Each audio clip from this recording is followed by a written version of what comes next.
Welcome to episode 5 of That Grief Relief podcast, and this week I have a guest that is not a member of my own family.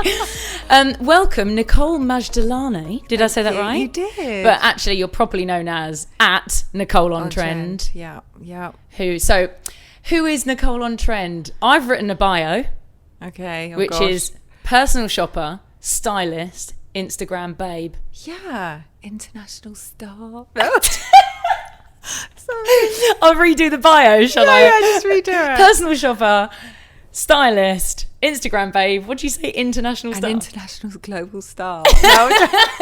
After this podcast, obviously. Well, that's the plan. Do you know, right? So because I knew you were coming in today, I put on a different t-shirt. Yeah, I noticed it's quite on trend actually. It is on trend, isn't it? 80s revival. The shoulder pads. Yes. And I've worn 2 rings. 2. So now we just need to add 8 more. Yeah, I have seen your candy. It's insane. So Nicole and I were introduced via a mutual friend, Sarah Headley-Heimers, and we had a very wild dinner, didn't we? Yeah. Which was really nice. And then we got chatting about the podcast, and I can normally gauge someone's kind of openness to discuss grief, and then you touched on Tanya, your sister, who you've lost. So here we are going to have a chat, our light-hearted, open-hearted chats. Like I said, I'm going to just listen to the story. I don't know the ins and outs of Tanya's story. We've only sort of touched on it, so I'll ask some questions. If you don't want to answer anything, feel free. Tell me to shut up, leave. Don't leave. No, I will. Because we haven't eaten our cupcakes yet. No, I'm not leaving without my cupcakes. Hang on, you can't bring cupcakes and then take them. Oops. Right. Nicole, tell me about Tanya, your sister. Tell me her story. Tanya is my elder sister, so we're one of 3 girls. Okay. And Tanya was 5 years older than me. And we, as a family, were quite estranged. So my parents were and are Jehovah's Witnesses. Okay. So as a young girl, we were all very close, and then they joined the religion when I think I was about 13. Okay. Your parents, joined the religion. The parents joined, and then I think my sister Tanya was 18 at the time, and I was 12 or 13, and my middle sister Fiona was a couple in the middle of us too. And one by one, we all left home. So Tanya left first, Fiona left quite quickly, and then when I was 17, I left.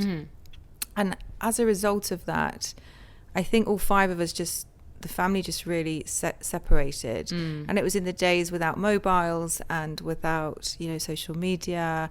I mean, literally, my parents used to telegram me. I mean, that's no way. I actually moved to Spain as a young girl, and they would send me a telegram there, and I went with my middle sister Fiona. We moved there, so Tanya and I, over the years would pop into each other's lives, but I don't think we were super close because of the dynamics of our family. It's just the way it was. It did put a huge wedge into the family, and it still is there now. Really? So when I heard that Tanya was ill, it was through her husband, who we also don't have a very good relationship, him with our family either. Right. So when I first heard, I was so shocked. I didn't really know what to think, and if anything was a bit skeptical as to what was happening. Oh, really? And my sister lived in Switzerland. And I then I think it was in London. It was during the summer or spring. And how long ago was this, sorry? So this is 2015. Okay. So I've been living in Dubai now 15 years. So then, 10 years or something. So I was, for whatever reason, in London when I got the news that she was seriously ill. So my middle sister had seen her. So I spoke to Fiona, and she said, yes, she was very ill and everything. And I'm not really that in touch with Fiona either. I think, as I said, we've all just gone our separate ways. As some families, sadly, it happens. Yeah, of course. So once Fiona had sort of backed it up, I said, okay. So anyway, I went off to Switzerland, and I had no idea of the extent of how serious it was for Tanya and how ill she was. What was she ill with? So she had colon cancer, and she was only 48. So I didn't know anything about that. But I then now realise if you're diagnosed with colon cancer very young, it's very aggressive. So I got there, and she looked 100, honestly. Really? And Tanya was very beautiful. She's very, very skinny, very long hair, very blonde hair, and she's half her hair had gone grey. So, and her children were then only 15 and 19 or something. And I hadn't seen them for a few years because I was in Dubai. They used to live in Dubai actually at one stage. So I used to see them quite a bit when they all of the Tanya, family. her husband, and the kids lived in Dubai. Oh, okay. So I saw them a bit during those years, but then when they moved back to Switzerland, I didn't, for whatever reason, we didn't see a lot of them. So the kids were big, right? But I just didn't know. I got there and I saw how ill she was, and I kind of landed into a situation where it was really relying on me to look after her because my parents weren't really around, and my other sister Fiona was unable to really cope with it. I think some people just don't know what to do. And of course I'm the worst person for anything hospital. I'm the most squeamish person as well. No. I can't see blood. I'm a real wet with anything like that. Even my kids, I'd have to brave myself to put a plaster on. I'm shockingly bad. So I stayed there a few days and I started to go to the hospital with her for a free visit. She was having, I think the chemo was still going on then, and she also was having radiofrequency to shrink the tumours. She had the tumours had spread everywhere. So she told me that she was given 2 years. So over those first few days. But they were looking into all these treatments, which didn't really sound, to me like, it kind of sounded like it wasn't going to end well. I'm sorry. I just didn't, it was everywhere. It was in her spine. And then one night, Shania started wailing away. She was screaming. And I came out of my bedroom. And anyway, she was in so much pain. The tumour was in her leg. One of the tumours was in her leg. And I just remember at 3 a.m. we were going down to the hospital, and all I could, and Tanya suddenly sort of went really quiet. They dosed her up with quite a lot of pain relief, which was great. But I just remember thinking to myself, like, I'm just going to have to be so brave through this, because you don't want them to see how upset and stressed you are. And I just remember thinking, like, this is the biggest test for me I've ever had, because it's the kind of thing I'd probably leg it from if I could, to be honest, because but you can't, you know, she's your sister, and there's no one there at the time. And her husband, who was great throughout, was exhausted. I bet. And the kids were exhausted because they were, it was at the end. Now, I didn't realise any of this, and I still at the time didn't know how close we were to the end. Right. So she stayed in hospital a few nights, and then she came back to the house, and I was supposed to fly off, and I didn't. I stayed there for a bit longer. I just felt I couldn't leave her. But I was still thinking, we've got some months here. Even though she took that turn. She took that, but she'd had these turns according to her husband. Right. And you get and then you go in and they give you, I don't know what it is. I don't know what they pump her with. Morphine, probably. Morphine and vitamins and stuff. And then, we get home within a day. She's washing, she's mopping the floor, and she's cooking, right? Sounds ideal. Yeah. So I'm like, okay, so Tanya's looking a bit better. Meanwhile, my sons, I've got one left in Dubai. My husband was working and he's traveling in this region. My mother-in-law was supervising him, but my other 2 boys were at boarding school, but they come out a weekend, and I just had to go and organise the kids. Yeah, of course. And in the meantime, and so Tanya was like, yeah, it's fine. So I do all that, and then I get back to Switzerland, and Tanya seemed to be okay. She'd had a couple of relapses. I'd gone to the hospital with her, and at one stage we went to the clinic or the hospital, whatever it was, and they had called us in, and they said to me and Tanya and her husband, we can't treat you anymore because do you want to carry on with treatment, because she felt terrible. Oh, I see. But if this isn't going anywhere, basically I advise you to stop the treatment and live and happily, rather than being palliative care. Yeah, because she was so sick with it all and everything. And so so Tanya said, how long have I got? And he said, now he was Swiss. So I don't know how we all heard 2 weeks. But when you hear the 2 weeks, you're like, he didn't just say 2 weeks, did he? In your head. And you're thinking, your sister sat there and her children are at home. You know, how am I going to... So when we left the room, her husband and I were spending that day covering up what he had just said. And because she was... I think they give you uppers and stuff. Yeah. I think she was quite numb. I was going to say, had she taken it on board? She had, but she hadn't. Okay. And then we spent the next however long saying to her, you know, we're doing this, basically no, and you know, you look fine and everything. And then I started to think I almost heard what I wanted to hear, which wasn't 2 weeks. No. I called my husband and I said, this is what's happened. I can't leave her, but she's looking fine. And he goes, oh my God. So I stayed again a bit. But the problem is that my husband's father was having his 70th in Greece. And it sounds a bit like, well, so what? But my kids were flying from London. They were in Lebanon. We were in Dubai. It had honestly been planned for a long, long time. And I have to be honest and say I needed the break because it was so difficult being with my sister and the whole situation. It was all on me. Parents weren't around. That was another story. Anyway, so I said to Tanya, look, I'm going to go to Greece. And I'm going to it was a 5-day trip. Okay. I might not even stay the 5 days because his birthday, I think, was 2 days in.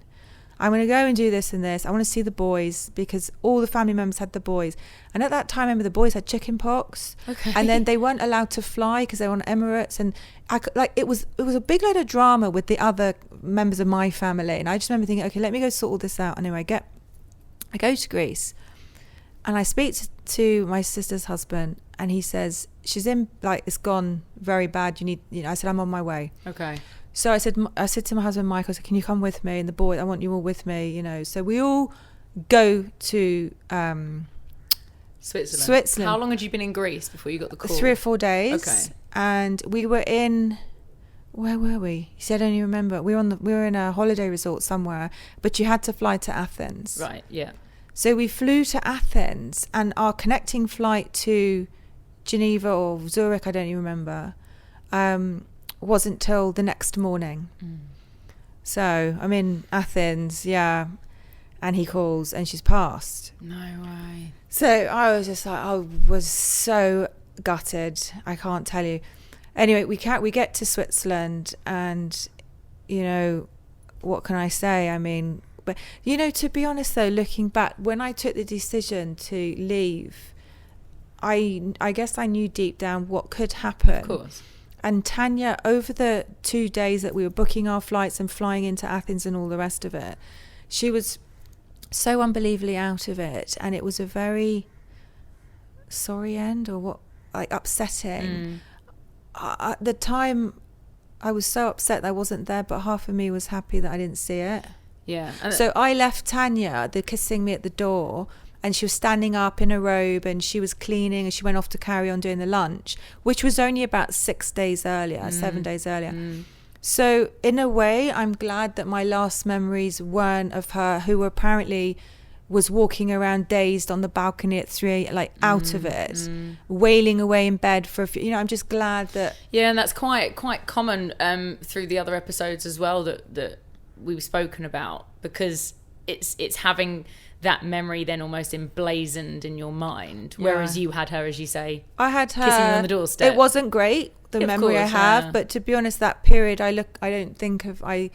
think, you know, we're all different. My brain is a blur with it, and I have different memories. I mean, to be honest, the run up to that was also very, very tough. I don't know if how I would have coped with those last 3 days. I mean, the run up of the 2 or 3 weeks where we did walks and she started to swell. When I didn't know what that meant then, now I know.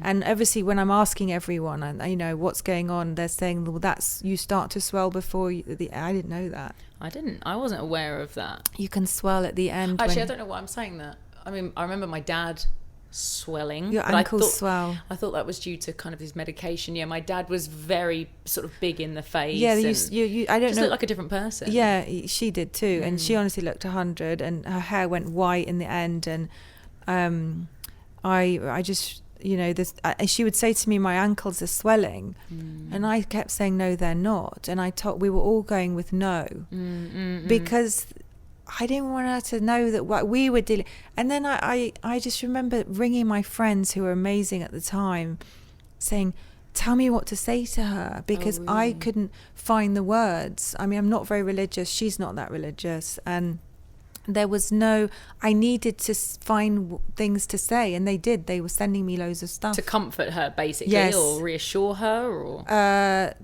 Things to talk about, because we had, and sadly, I mean, it was a real bad ending. I mean, we had a big blowout with the family as well.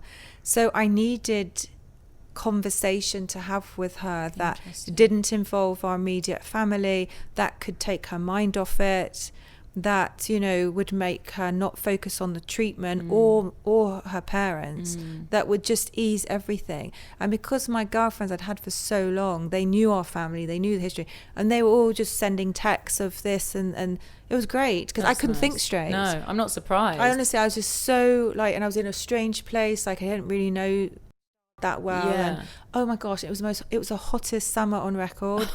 There's no AC in Europe. No, I know, it's so weird. So I'd go off to these coffee shops for a break, and I was thinking, where's the AC? I lived in Dubai, and it was cooler in Dubai. I just need to have a coffee and a chill, and it was and not positive. And it's funny because when the UK has a heat wave, and of course all British expats in Dubai are like, oh, you don't know what it's like. But I stayed at my friend Sarah Robbins. We stayed at her house, and she lives in a flat in near Putney. And it was so hot. We had all the windows open. It wasn't doing anything. And then we had a fan on the windowsill. We were sleeping at different ends of the bed. Because just there's no circulation. There's nothing. Also, it's a direct heat in Europe. So the sun seems closer to you. You burn, and there's I don't know. It's a dry heat here. So I fry that out. I know. I just remember thinking, really? Anything else? You want to pile on? No, I'm not surprised. I wanted to touch on, you were saying about your parents. Now, your parents then... were they aware that Tanya was ill? So they were aware. They were not speaking at the time. I told them what was happening. One of the trips I had come back to London to see the kids in the boarding school, and so they went to see her, and that didn't end well. There's no. It's not. They went to see her poorly. They went to see her when she was sick. Yeah, and it didn't end well. No, wow. And I think so that I don't say, because it's only my version, of right? course, so I don't know. I know what Tanya told me, and I know what my parents have told me. So it's not for me to say, but whatever the result, it meant that they ended up not finalizing it at the end. What I do know, what I'll say, that my parents have said since, that they didn't realize she was at the end. I find that hard to believe, because we were all told by all the hospital, but maybe they blocked it off as well, maybe, because I left not knowing that 2-week thing as well. So maybe they did just not want to hear it. But she was very ill when they went, and she was actually in hospital when they went. Do you know how that's affected them since? You've clearly spoken since she's passed. Well, I didn't speak to them till very recently, so you're talking 5 years. Oh, wow. I was I thought there was nowhere to go from it. And we are, I don't know where we are on it, because the relationship was broken before, and it would, so that really was just okay. Yeah. So I don't know where, I think, and I, to talk about the grief, I think there's different types of grief. So I think I grieved my parents who are still alive in my 20s. When I left home. Yeah. So that's, now I realise why I was so angry in my 20s, and why I was such a crazy creature. And I think, looking back, I was so traumatized by what happened with my parents. Yeah. And it's not like anything, it's just that I think your parents are so key and core, aren't they? Of course. And so even though it was the, I don't want to say they may as well have been dead, but I didn't see them. No. At all. Yeah. I got married without them. Really? So I'm very, very close to my husband's parents. That's such an important thing, because you always hear that the in-laws, the in-laws, the outlaws, they're I love amazing. them to death. My father-in-law gave me away, and we're super, super close. And I feel like life gives you this thing where you lose one, but I can't have better in-laws, so I feel, like, well, there you go. Yeah, it just you're very lucky. I'm lucky to have that. Some people don't have either sides, right? No, of course. Well, we're talking to my sister-in-law, because my sister-in-law only has her mum, and then my brother doesn't have either parent, so she's got nothing. But I'm fascinated by this relationship with your parents and what you just said about grieving them. Yeah. How, and as you said, this was before social media and WhatsApp and text message and things like that. When was the first time you then kind of spoke? Well, they would always get in touch with my sisters. Because I refused to speak to them when I left. I'm the strongest one. Yeah. I'm the youngest. That's interesting. You're the youngest, yeah. And I'm like, when it was a no, I was done. When I left, I was done. Because I also watched how it worked out for my sisters, and it never did. Right. So I was kind of done. I didn't want to get them. And so they would kind of go through the girls to speak to me. And then I would see my sisters bounce 3 years in with them, 3 years out with them. And I just didn't want it. And I was so I needed to build my walls to keep myself without getting hurt, because I'd grieved them, really. And I'd gone through so much that I was just like, I need to just protect myself. And as hard as it was, I found it easier not to be in touch with them than to be in touch with them. Although now I realise how much of a repercussion that had emotionally. At the time, I thought I was fine. Yeah. Because when you're 20, you're like, I'm fine. Yeah. I don't know. You just get on with it, don't you? You do. But then obviously now, as you say, not regardless of your husband's parents, but you're okay now, do you believe? I'm completely fine. I have no issues. I think I had issues in my 20s. Michael, my husband's been a great therapist. So I haven't gone to therapy. I'm also one of those, like... Does he charge? He's very good, actually. He probably should have gone. He's very scientific. Okay. He's very rational. And I think because one of those people. Yeah, well, I know one of the. Well, I think coming from loving parents who are unconditional has given him such a solid foundation that he's passed that on. Look, he has issues, huh? No, he does. Oh, he's no angel. He's no angel, because he can. I can be quite positive, so I'm a very positive person. Yeah. So, no, Michael's good. And I think, just having his parents guide us when we had our children and be there through, you need a safety net in life sometimes. And, we've always had that. And I can't imagine not having that. Yeah. I don't know how it would have worked out if I hadn't have married someone that stable. Because, everyone else before that was a bit chaotic. It was a bit chaotic. But then that's probably because you were in that state as well. A little bit. Yeah, and that trying to match that. Did your parents, when you felt pregnant with... Oh, he's just turned 18, hasn't he? So Max is 18. He's going to be 19 in a couple of weeks. All right, okay. So... Oh, that's right, because you've got two that are really close together. So they're both 18 now. Yeah, that's so funny. And they're not twins. No, that's so funny. So when you found out you were pregnant with Max... Did you reach out to your parents? No interest, but my father showed up at the door when Max was about 3 weeks old. He came round to our house in London. Really? Like, I literally opened the door. Actually, I didn't open the door. My husband opened the door, because I was in my pyjamas for a year. Anyway, I don't know how I see all these women now. They're all up and about. How is it possible? I was floored having a child. I found it was as if no one else had ever given birth. I didn't go to any classes stupidly. I was like, I know I'll be fine. Yeah, of course. No. It's nature. Everyone has a baby, right? Yeah. I popped it. Oh my God. He breathed. I was like, is he all right? Like nightmare. I was just that parent. You probably still do that now, and he's nearly 19. A bit with the boys. It was as if, the most precious things on the planet. So Michael opened the door and he came upstairs and he said, your father's at the door. So I just rolled my eyes and everything. But I'd softened. That was surreal, wasn't it? Very. And I opened the door and I think, I welcomed him in because, he had just had my son and everything. And he came. And then they were in our lives for a bit. How long is a bit? I remember he was there they were there for Morgan's birth, 11 months later. And then it went down the Swanee soon after that, maybe another year later after that. That's a very English expression for those who are listening. Went down the pan. It went down the pan. No it did. Way. And I you see now... But your mum, was nowhere to be seen? My mum was on the scene, but she sent my dad in. Really? She sent my dad into battle first. Would you say you were closer to one than the other? My father, yeah. Okay. I think, look, to be fair, it's all very well saying this now. I think my mum, had a terrible childhood. Okay. And I think she's, they were in the 40s. Different, what did they have, 20 kids then? I don't know. So like 8. And the Second World War. Yeah, it was all a show for her. Oh. I I can edit that. It's fine. Oh, that's so funny. So you did so well. It was a bit of drama. You were 25 minutes in. I'm so pleased. I think that's with you. probably the longest I've ever gone without swearing. It's 25 minutes. I'm so proud of you. So anyway, so she had her, honestly, I look at my mum now and I I'm just about softening to the fact that she has issues. Okay. But until then, I've had no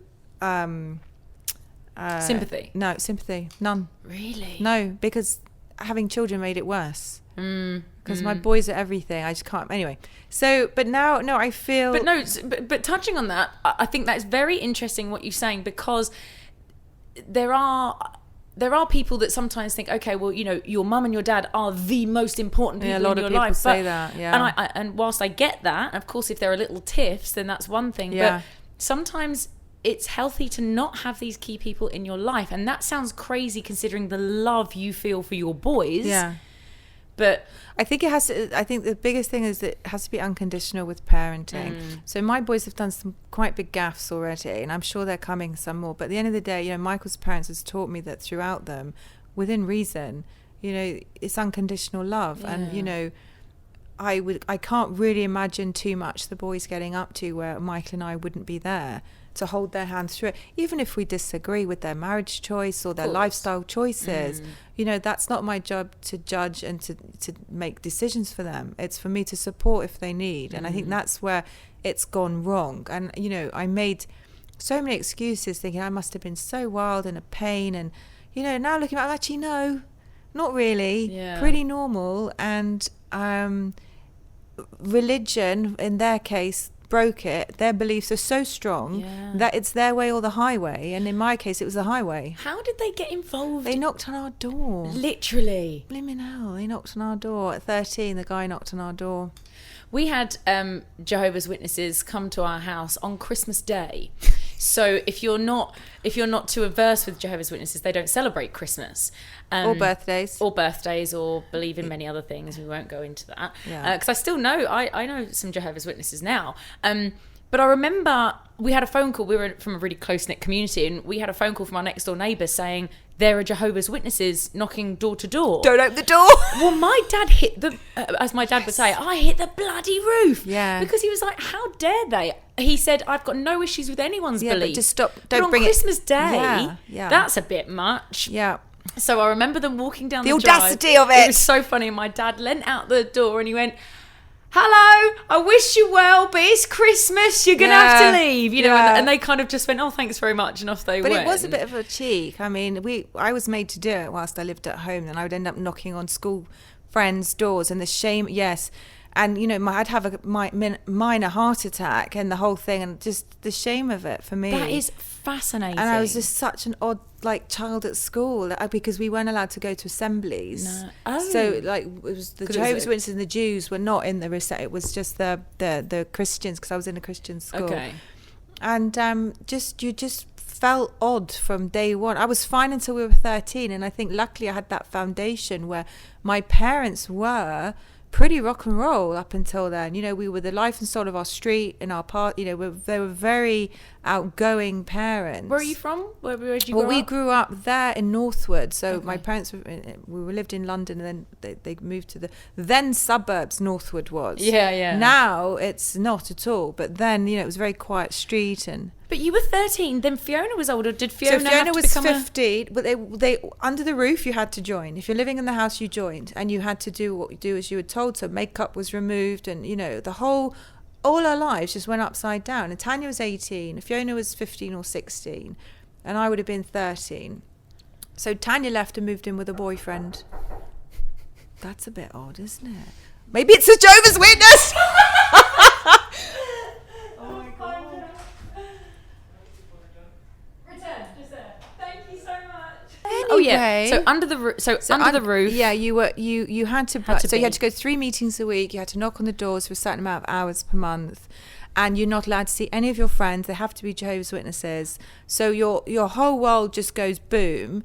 Boyfriends are out. You have to be chaperoned so you're allowed to associate with Jehovah's Witnesses, but if girls and boys are only allowed to be together with older people. So 18 plus or married couples can come out with us to the... Okay. So it was all very, what's the word? It was all very controlled. So Tanya left and moved in with her boyfriend at the time. I think she was 18. Fiona followed suit a couple of years later and moved in with Tanya. And then Tanya, you know, I think made choices that she maybe wouldn't have made, and Fiona, if this all hadn't have happened. I'm sure. That's a bizarre change in very formative years for all three of you. Yeah, it was. And particularly from, you know, I would have said we were quite close, fun family before that. I mean, I don't remember all the bust-ups until all this happened. So it was a real... And so now...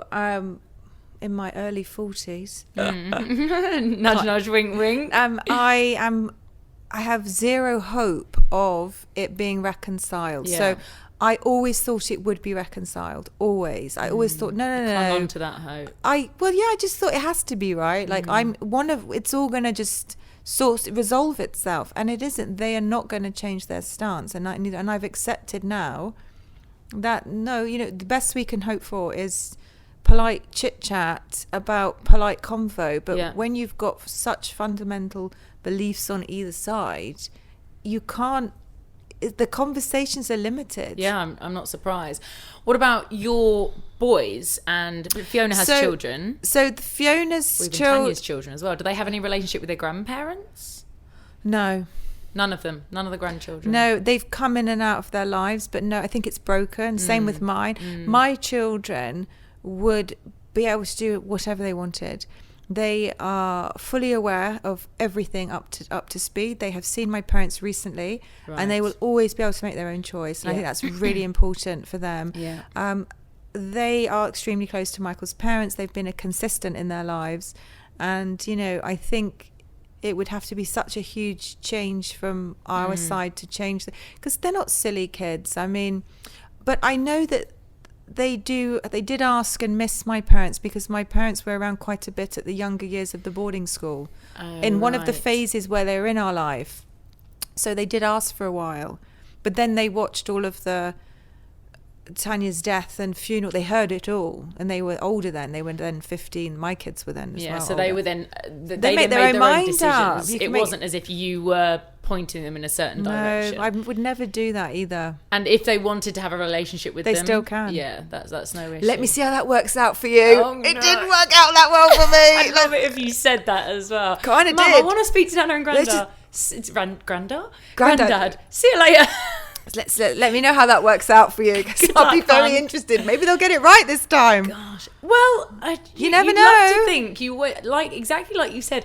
You always cling on to that hope, don't you? But as you say, early 40s, and now you're not fussed. No, I'm not fussed. Although I do enjoy the quietness of not having them around, because they are your parents at the end of the day, and they can upset you like no one else. Of course. Even though you are removed and detached, but because it's hurtful to keep the cycle of, you know, I haven't changed my view, you haven't, like, and the letdowns will always be hurtful. And more so than, as you say, than from anybody else. They can love you the most and hurt you the most. Yeah, they can. Even though I am when they're not in my life, I function. I don't even think about it. I've accepted it a long time ago. So I don't like the popping in and out of my life, because it disrupts me. Yeah. Because then you suddenly think, well, could they change? No, they haven't actually. Yeah. They're still the same. And then Michael's counselling rate probably goes sky high. I think he's exhausted his avenues of what to say next. I bet he doesn't want your mum and dad back in his life, because he's like, I don't know where I'm going with this. You know, though, you say that, Michael and his parents, I don't know about now his parents, but certainly all the time have always said, give it a go, like, back to it, like, always. Long live the Majdalanys, by the way. I know. They sound incredible. No, they're very, you know. When am I getting the invite for dinner? Yeah, well, hopefully they're coming. Let's see, with everything that's going on, they might be coming from Beirut. I mean, I was going to say they're in Lebanon, right? They are. They're in London and Lebanon, but they've been in Lebanon a long time this year because of what's happened. Yeah. They might come here now. Let's see, with health and travel. I'm kind of scared as well that they get anything, you know, with all what's happening. Yeah, because we don't want anything to happen to the Majdalanys. I've decided. I think, and it would be such a I can't even imagine if anything happened with devastation, because we are all clinging to them. So me, the boys, my husband. I mean, they are like the patriarch of the family. Yeah, the matriarch of the family. Matriarch, yeah. So no pressure. No pressure for them. But Tanya was one of a succession over those months of 15 and 16 of losses that we had. So Tanya was one. Okay. So when was she? Tanya was in July. July of 2015. Yes. Okay. And whilst that was all happening, we were very close to our next door neighbours in Surrey, where we lived in Hazelmere for a couple of. I mean, literally, our kids would go in their cat flap and nick chocolate. Margaret would ring me and say, "Nicole, the boys are in our house. Just to let you know, they're going through the Malteser cupboard." And it would be hilarious. So we were very close to Alan and Margaret in Hazelmere, and Margaret got very ill. Now, again, I didn't realise how ill because I was in Switzerland dealing with my sister, and Alan didn't want to tell me. But anyway, all this to say, I get back from Switzerland, and I think I'd been in London a couple of days, and Alan phoned and sort of said that Margaret wasn't doing great and everything. I said, Alan, look, I really want to come down and see her, you know, how's next week or something. I can't remember what I said. He goes, well, it'd probably be good if you came right down. So I said, oh shit, sorry. I'm Lorna, this is my mother-in-law. Cause I was saying, you know, you're going to have to come, because I was a wreck. I'd literally just got back. She goes, yeah, don't worry, I'll come with you. And see, now I think I took the boys as well. You see how your brain is. I blur a lot out. I'm pretty sure I took Max and Morgan with me. Mm-hmm. Or did I? Or did we go on our own? No, I think I did take them. Anyway, we go, and Margaret's on the sofa, all quiet, obviously at death's door. Really? And with what? Not cancer. She had pancreatic cancer. Which I now know has no symptoms, and you go really fast, right? Yeah. So she's on the sofa and I'm thinking, oh my goodness. So again, now I felt almost okay with what to say, because I'd had quite a lot of practice the last few weeks in Switzerland. And you were closer to Margaret than you were to Tanya. I guess. I was, but it was different. I was very close to Margaret, but when it's your sister, you see, like we were just saying with our parents, it's I don't know, because you've got that children's brain when you grew up, and so there was a lot of history. Even though I hadn't seen her very much the last 10 years or so, certainly as children, you know, I have a lot of memories of Tanya. But anyway, yeah. So anyway, there was quite a lot of tears. I think Margaret was crying, and my mother-in-law was crying, and. Anyway, I get a call at 5 a.m. or 4 a.m. or whatever. She'd passed. The next day? Yeah, midnight or something. She'd passed within 6 hours of my visit. And I remember feeling she waited for me, and I was so happy that I got to say goodbye to her. And I said, yes, she waited for you. So Alan was also a GP. So Alan was my boy's GP when we were down in Hazelmere. And we're still friends now. I mean, I haven't seen him for a while with all this pandemic, but... I'm hoping to see him when it's eases up. They would come to Dubai because they had friends in Australia. So Alan and Margaret would fly and stay with us in Dubai. So they were, because I think as well, when we go back to my parents, you end up having surrogate people in your life. So they were like, you know, certainly not mum and dad, but maybe a good fun auntie and uncle next door, because they were still quite young. Yeah. And you know, I have other people in my life who are my parents' age who I'm very, very close to. And I think you substitute that, don't you, when you haven't got it? Anyway, so that was Margaret, and that was... But anyway, I was so happy that I was able to see her. And she was so opposite to Tanya, because she was calm. She wasn't in any pain. Tanya died in agony, which is... That's heart-wrenching. Very, very traumatic. Not at the end, she was on morphine, I guess. But in the run-up, it was very traumatic. Whereas Margaret was on Panadols, and... You know, it was. And how old was she, Margaret? Margaret, I think, was 63 or something. Not quite young, and very healthy, very fit. We'd all walk. Our house is backed onto a forest in Hazelmere.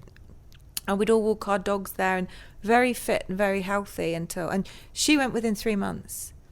Because I got an email when he said, and he told me what happened, and I think I was in Switzerland, and I was like, oh, okay, you know, like, I'll see you when I'm back, and thinking, yeah, well, you know, I didn't think much of it. No. And then... It is a strange one as well, because you've touched on when you went to Greece and things like that, because I had memories come up on Facebook the other day of when I went to the Seychelles, or the Seychelles. I always pronounce it the wrong way, apparently. And I saw these pictures come up, and it was 2012, and I was like, that was the year that my dad died. So he was ill in the July. We'd gone home for all the operations and bits and pieces, and I'd gone on a holiday for a week in the Seychelles, but he was fine. But that's what happened to me. I'm very lucky that 2 months later, he lasted another 2 months. But I saw it and I was like, who did I think I was going on holiday? I know, you see, and I think that, look, I mean, afterwards I was half guilty, half relieved that I wasn't there, and I think and I do remember talking to my GP when I got back. We had a fabulous GP in Dubai who's not here anymore, he's left, and I told him what the dilemma was, and he was like, he didn't say you've got to do you, because he wouldn't have said that. I don't know what his words were, but it made it, what he did say that I remember was, don't do either and regret it. Okay. So I knew that it was a possibility, but I actually really didn't think, to be honest, in a few days that she would go. But I needed to be with my family. Yeah. It was so tragic. The whole thing was so hard. And I was, I'd had a few weeks of it, and I thought I'd see her when I got back, if I'm honest. Does that ever play on your mind? No, still not. I don't regret it. You've taken that closure. No, I don't. I think that's what I said. When I took that decision in the GP's office, I'm quite like that. When I take my decision, I take I take it with the options of what could happen. So no, was I gutted? Yeah, I was. In Athens when we got the news. I remember where we were standing. I remember the square we were in. We were all like, oh no, like. I would have preferred to have been there, but I took the decision knowing I guess I wouldn't be. You touched on, you said that, was there more bad things that happened after Margaret? Because you said there was a series. And there was. So after Margaret, there was two very, very close people, and it sounds awful because I'm actually trying to struggle who was first, and that's the reason, as I said, I think I've just had a mental block. I'm not surprised really, because I think it was just too much. And I was grieving my sister and then Margaret. And then I think it was my friend's son first. So this one was floored me. It floored us all. Really, it was... actually, I think it was after... Basically, my grandmother passed away. And I was extremely close with all of the nightmare with my parents. I was very close to my nan. Right. So... that was a big blow. I think she was first. I'm sorry. Was that, and was grandmother old age? Yes, she was fine. She was 92, good age. So that's, Come on, we're British. We've got to say it. Good innings. It was good. I was good. I thought that might be rude to say, but it was really good innings. Good innings. but I think I even said that. Yeah. She wasn't happy at the end. She was in a home, and my grandmother was... like me, she'd be on a bus till the week before she was very active, lived in central London.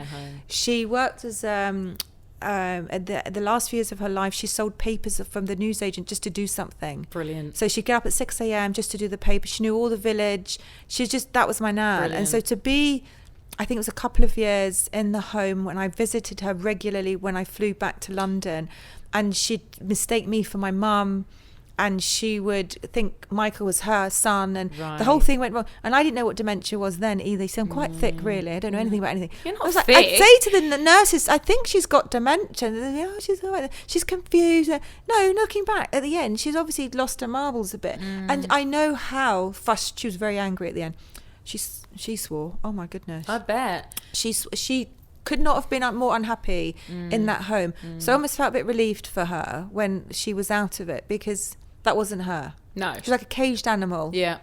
So my nan went, that's why I'm a bit confused as to which one, because they went very close together. But I just remember my friend's son being one of the hardest things for us all. And when we went to the funeral in London, and in the run-up, I was saying to her, I'll do the speech and I will... I was putting my hand up for a left and right, thinking I'm a toughie now. I've been through this last few things. And honestly, I was a wreck at the funeral. I I think I sobbed from the morning of throughout, pathetic. It really, honestly, I felt ashamed for. I shouldn't have. I couldn't control how upset I was. Why? You just said the word ashamed. Why do you think? Because I felt like they were able to hold it together a little bit throughout, and I was supposed to be the one giving the speeches and everything. And I was just continually sobbing. But you're allowed to.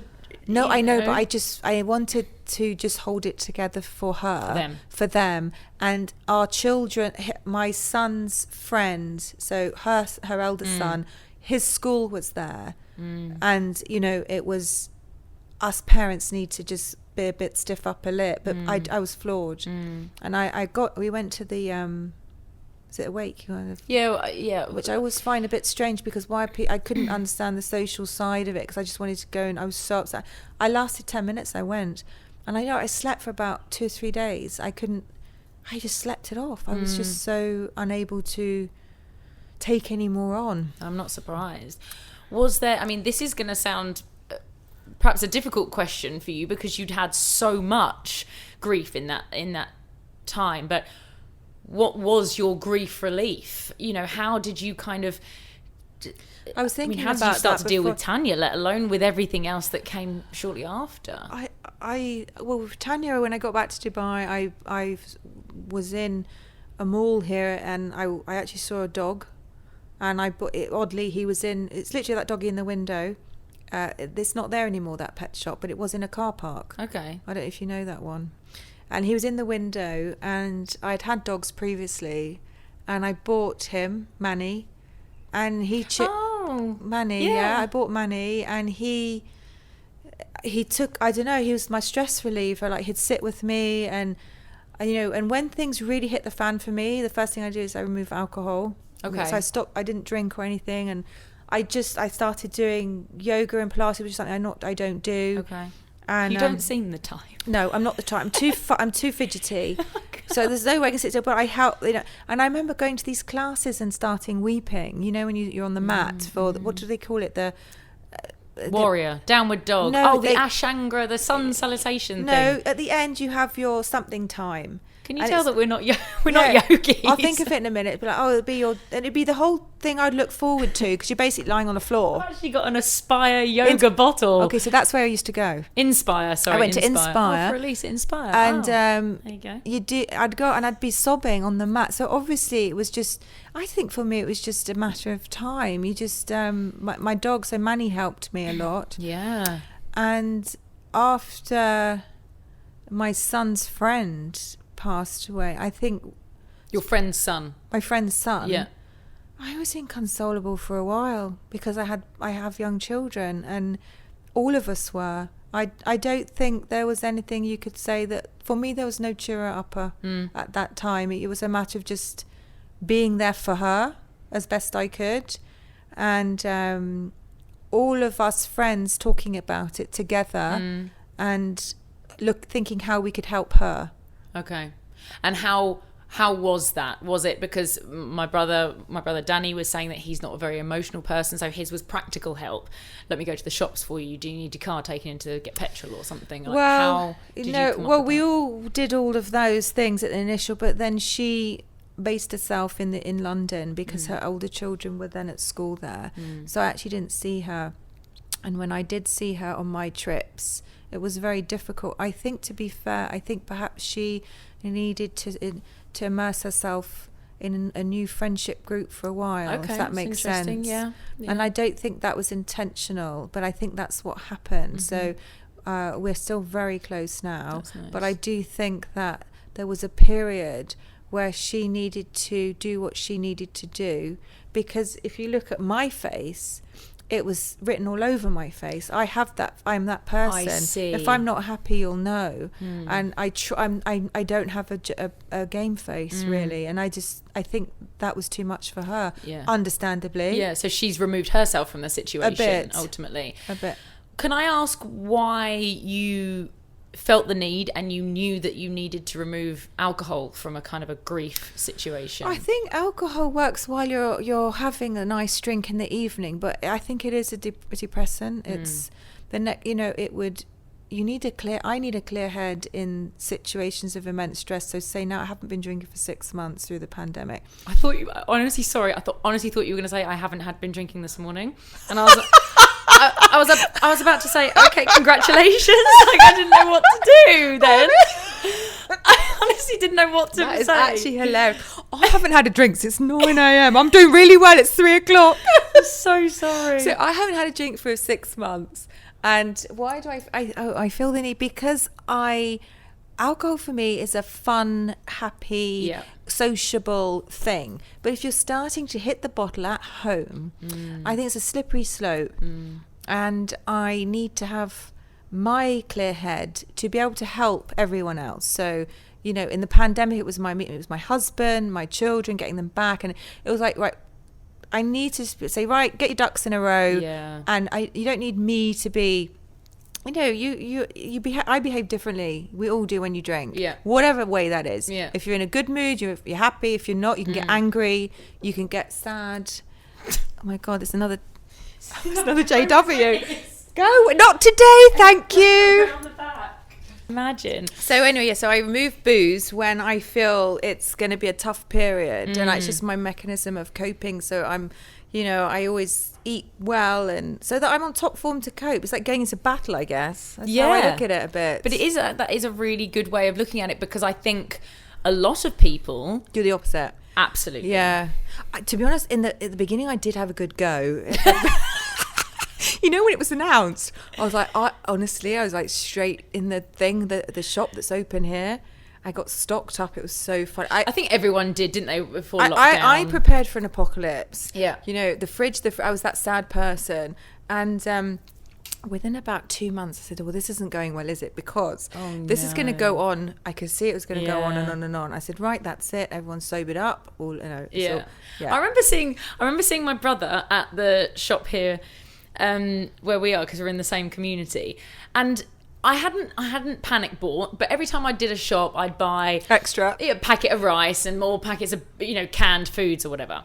And so I saw my brother in the shop, and this was probably, if I'm honest, end of March, and we were locked down 29th of March or something, weren't we? And then my brother went, should I be doing that? And I went, well, don't panic, but I said, I do think you'll need, because he's got two boys as well. They eat so much, the kids. Yeah, they do, yeah. But it was just his face going, should I be doing Well, I thought for the imported items, to be honest. So I was doing the Marmite and the Coleman's mustards, thank God, because Coleman's went out, and mostly because it was in my kitchen. I had like, how funny that was 15 jars of Coleman. You can't have a ham sandwich without Coleman's mustard or cheese sauce. So pasta cheese sauce. This is the most bizarre conversation I think I've ever had. Oh no! So Coleman's mustard. You're locked down. You're locked down. I'm like, go to all the imported goods, Bisto, and I was like, okay, and Nutella. No, the kids can't survive without Nutella. And I say kids, that's me with the pancake on my crepes. So anyway, so that is the most first world problem. Removing the booze thing I've ever had. I still keep thinking about your Coleman's mustard. I just looked at my notes down here as well, and it said, touch on any other grief Nicole may have experienced. I was like, no, we've done that. I think we've got that. Tick box. Thank you for being so open, because that is quite an horrific period of time. I think because it was 5 years ago, I don't know if I'd have been able to put it but so straightforwardly maybe before. No, for sure. It's 2015, 2016. Yeah. And, you know, all of those instances appear in my life. You know, some days I'll think, particularly my sisters and my friends' son as well.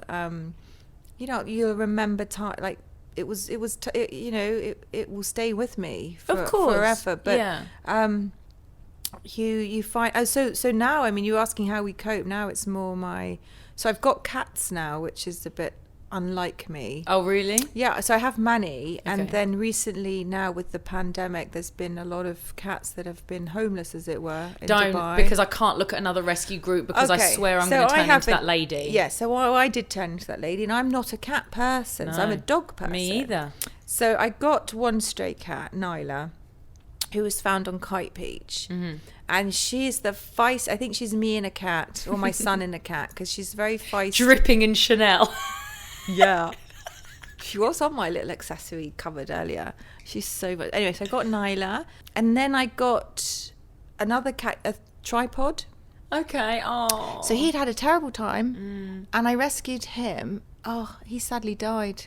Oh no. Yeah. So he was my cat, McQueen. I fell in love. Actually, yeah, he was before the other two. No, he was the fourth cat. I was supposed to foster him because he was going to the UK. Oh. But you can't travel after an op. Yeah. I don't know, that cat and I, it was love at first sight. I looked after him. He was very unwell, and one day he was not breathing right, and I took him to the vet thinking, just get him IV or something. I went with my son. He said he's got FIP. Now, I didn't know what do you know what FIP? Not a clue. Never heard of it, but it's quite common. In cats? Yes. Okay. It's their cold. Okay. Flu cold. Okay. Which most cats can fight, and they all have it. But he was unwell he just had a leg removed. And they said we have to put him down. You can take him, we can keep emptying his lungs, but it'll be you have to put him down. Again, inconsolable, and I honestly didn't like cats, to be honest. Recently, I not that I didn't like them. No, but I'm not bothered by I'm cats. The same. I'm a dog person, not a cat person. It's like whatever with cats. I honestly, it's as if you'd said I had to have my arm amputated. I was so upset about it. I couldn't go and be with him when they injected him. I couldn't. I said because I knew they had to do it. Yeah. But if I was there, I would have said no, don't Absolutely do it. Not. So my son went. He's very brave. He went up there and he was with him for a bit, but he came down before the injection because he said no as well. And the nurses were in tears. There was something about that cat, and I went and picked up his ashes recently, and she said they all were grieving him for a while. We don't know why, and it's because of McQueen that I have now an absolute love, and I love my cat so much. So I feel like he came to put his little magic potion on me and turn me into the biggest cat lover. Anyway, so after I've got one more now to replace. 4's the limit. Obviously, Michael still wanted to kill me. Did Michael make you? He did. He loves the cat. Yeah. But he didn't want any more. So I've now got Momo to replace McQueen. But nothing's my McQueen. Oh, so I've rescued 4. How long did you have McQueen for? 2 weeks. 2 weeks? Yeah. The love affair was it. I can't tell you how strongly I felt about Cat. We went to see him. He was on me. I fell in love with him. I said, he's coming back with me. And then the foster parents, I said, can I keep him? I said, yes, it's fine. Don't worry, because they were going to take him to the UK and give him to another family. It doesn't matter, stay without having the trauma of flying. I said, foster fail, it's a thing, right? A foster fail is I didn't know that. And they were all devastated. I think had the person who found him, had they taken him to the vets at the beginning, he may have had a better shot. But because they'd waited a few days with his injury, I think he was just too weak. I mean, I wanted to then start fostering, and Michael said no for that reason. And then I said, well, let's put them in. I have a staff house outside. Of course you do. As you do. With your Coleman's mustard.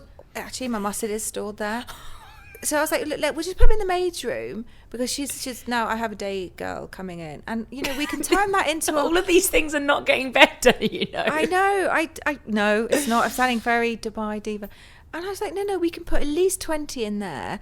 And then they can be indoor, outdoor not cats. Day girls. Not day girls, right. Just cats. And all I got to do is put biscuits out. And then he's like, no. But he said no. No. But how amazing that you've used the animals to... So they've just taken... And this awful pandemic, the cats, because they're actually kittens, so I got them at 4... Well, Nyla was only 5 weeks. The others were 4 months and 6 months as they've arrived. And I've now learned you can't introduce cats to cats. No. So these are kittens. They just about accepted each other, but we did have a few weeks of screaming, hitting, hissing, and slapping. Yeah. So I thought it wasn't going to work. And I actually thought we might have to remove Momo, the last one. Oh. But it's calmed down now. But yeah, you can't... I think the window's now closed, because when they get older, that is it. And I didn't know that either. Yeah, you have to introduce them through doors all there. But I think apparently they either like each other or they don't. And you can have years of slapping. So anyway, my I know 4 is enough. Chance will be a fine thing.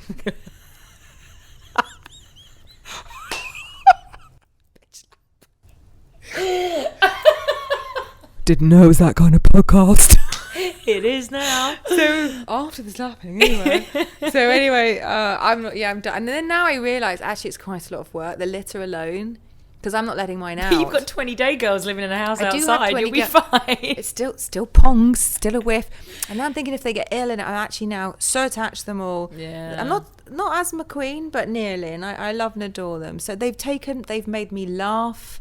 They're so funny, the cats. Now that's interesting because I asked you for an Instagram account recommendation, because each episode I recommend an Instagram account that makes me happy or puts a smile on my face or whatever, and it could be inspirational quotes or just lovely other kind of grief relief Instagram accounts. And what did you say to me? Well, I said my own. No, I have got a cat Instagram account, and I hope it's funny. But other like cats have Instagram or dogs have Instagram. Yeah. Those sites are so hilarious, and they transport you to another place where it's just fun. Yeah. And I love that it's that all reality TV, isn't it? But you're right. And wasn't there like some science behind the fact that you should apparently watch videos of penguins at least once a day as a stress relief, because they're like little Charlie Chaplins. They're like little humans. Who's aren't had the they? drink this morning? Yeah, sorry about that. Who's had the drink this morning? It's true. Is it? Apparently. Penguins. Because you watch them because they're so funny. Pets. I think pets are a great stress relief. They are. I'd like to get a giraffe, but it won't fit in the garden. Maybe try the penguin first. I don't know. Did you see my face? I was like genuinely thinking how in Ace Ventura when he has it come out of the freezer. I love that, by the way. I love that film. Yes, Satan. We had an email last week. I say we, it wasn't you and me. This is my podcast. An email? I keep doing this. I had an email last week, and I never like saying the names, even though people don't ask to be anonymous all the time. But I just think sometimes the subject of the podcast is so sensitive that I never like to say names. But it was after episode 4, which came out last week with my sister-in-law, Stacey. So the email says, and if you ever want to email, by the way, it's thatgriefreliefpodcast@gmail.com. I remembered to actually say it this time. It says, I lost my mum 3.5 years ago from cancer. My God, cancer. Like, ugh. Yeah. I lost my mum 3.5 years ago from cancer, and it hit me really hard for more than I ever imagined after her diagnosis. And I just wanted to say how much your podcast helps. It brings back memories as I can relate to the stories you tell, and I sit there smiling about those things which normally might have upset me to think about. I thought at this point I was past a lot of healing. I didn't get on too well with counselling or anything like that, and it actually put a huge strain on my relationship with my dad. But I feel if I'd have listened to your podcast soon after my mum passed, it would have made such a huge impact on me. Even now, years later, it still makes me feel better and adds to the healing. I've always been the same with being lighthearted and joking about it, and on occasions even making people cry joking about having a dead mum. So it's nice to see others the same that I can laugh along with.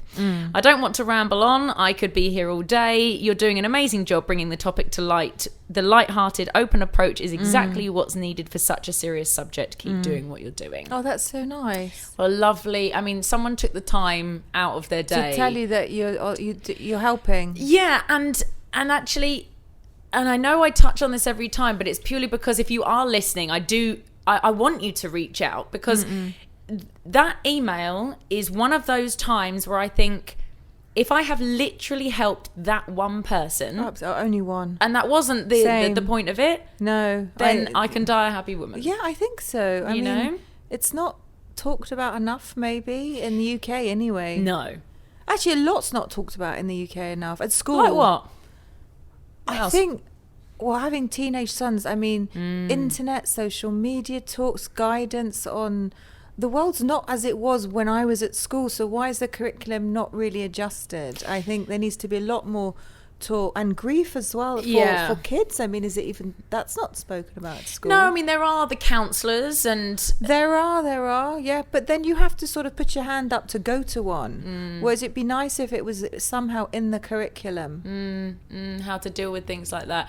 I mean, I just always think about the fact that I am so lucky social media and video phones were not out when I was drinking in the bandstand in Battle. Because I do. There's a lot that I'm grateful isn't. There's a lot that happened for me in Bottle Alley on Hastings Seafront. I was with you in Bottle Alley somewhere. There was a variation of it in London, and it wasn't pretty.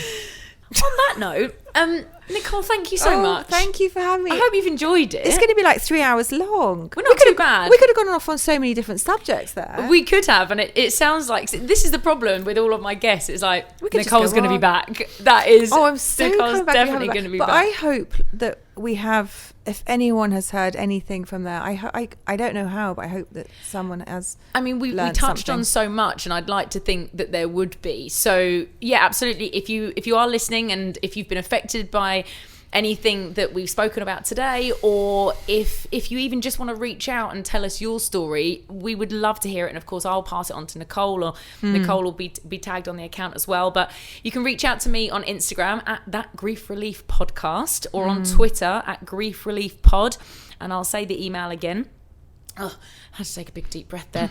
It's That Grief Relief Podcast at gmail.com. And as usual, like, subscribe, follow, hit 5 stars. I'll try and get the YouTube up at the same time as the podcast. Thank you very much for listening, Nicole. Thank you. Thank you for having me. I hope that's helped somebody. It will have. I promise you it will have. Is it time for cupcakes? Ooh, we need them. We need a bit of sugar after that. No? Yeah. Thanks for listening. Love you. Bye. Bye. Thank you.